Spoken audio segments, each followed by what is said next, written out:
To communicate in a network, each device needs an IP address. This IP address will allow the device, whether it's a computer, a server, a printer, to reach other devices and be reached by other devices. There are two methods to assign an IP address to a device, manually and dynamically. You can assign an IP address manually if you have a few devices on your network. And by few, I mean less than 10. More than that, it becomes difficult to do it manually.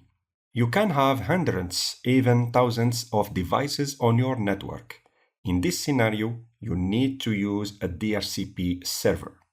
A DHCP server is a network management protocol that assigns IP addresses to devices that request it. The acronym DHCP stands for Dynamic Host Configuration Protocol. How does a DHCP server work? Well, a DHCP server operates based on the client-server model. When a device, here the client, is first connected to the network, it broadcasts a request to all devices present on the network, asking if there is a DHCP server. If a DHCP server exists, it will reply to the client by offering him an IP address. The client then will request the IP address from the DHCP server. Finally, the DHCP server assigns the client with the IP address. The four steps we just described are often abbreviated as DORA. No, not this DORA. It's the combination of each step's first letters: discovery, offer, request, acknowledge. But associating DORA, the Explorer image, is an excellent mnemonic way to remember these four DHCP steps. Do you want to see how the DORA process works in the real world? Okay, this is a job for Wireshark. Not this one, this one. Wireshark is a free and open source packet analyzer. It's the most popular tool used for network troubleshooting. Here I am on a Windows 10 box and I'm going to run Wireshark I already installed on this machine. If you want to install Wireshark, type Wireshark on Google and download it. When you open Wireshark, you get this interface. In this course, I'm not going to dig into the details of the tool. It's not the goal here. So, before starting capturing packets on the network, you should first choose the computer network interface you want to capture traffic from. I select the Ethernet interface. When I hover the mouse over the interface, you can notice the interface IP address.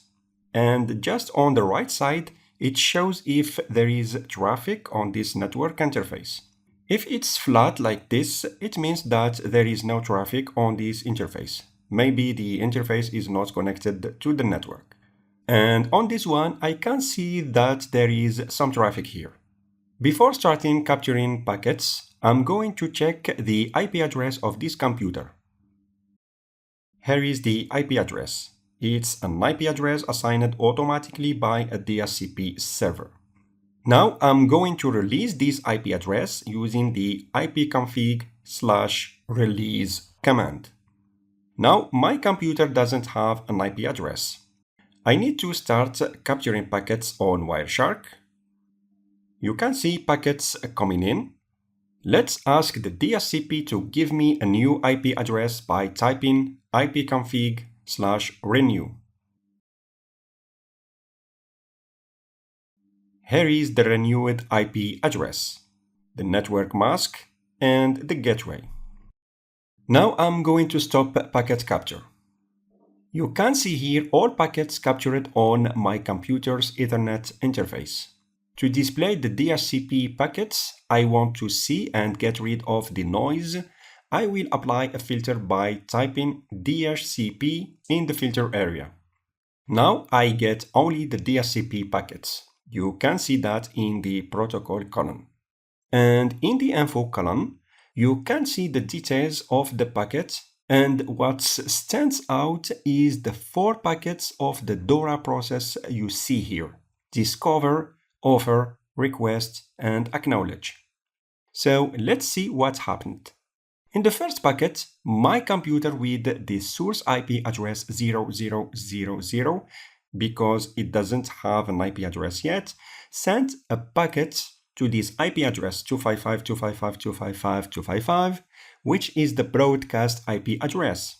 This means that all packets sent to this IP will be broadcasted to all the devices connected to the network. If I want to see the details of this packet, I click on the Dynamic Host Configuration Protocol. When I scroll down, I can see details about this packet. The message type is DHCP discover. The client has requested this IP address. Why this specific IP address? Because if you remember, before I release my computer's IP, it has exactly the same IP address. But why my computer requests specifically this IP address? The answer is DHCP lease. When a DHCP gives a computer an IP address, it will be available for this computer for a certain period, usually 8 days, but it can change depending on the DHCP server. So as long as the lease period is valid, the computer can get the same IP from the DHCP server. Here I have the host name of my PC, and under parameters request list, there are other parameters the PC also requested besides the IP address. He also asked for the subnet mask, the router, which is the gateway the PC will use to reach external networks. He asks for the domain name and other parameters he needs. In the second packet, there is a reply from the DHCP server that has this IP. The DHCP sends its reply to the broadcast address because my computer has not an IP address yet, and in this reply, the DHCP offers an IP address to my PC. So let's see what's in this packet. The DHCP says to the client, here is the IP address I offer to you. It gives him other parameters like the subnet mask. There is also the renewal time value. It remains 4 days for this PC to use the IP address offered. I can see here the original lease period, 8 days.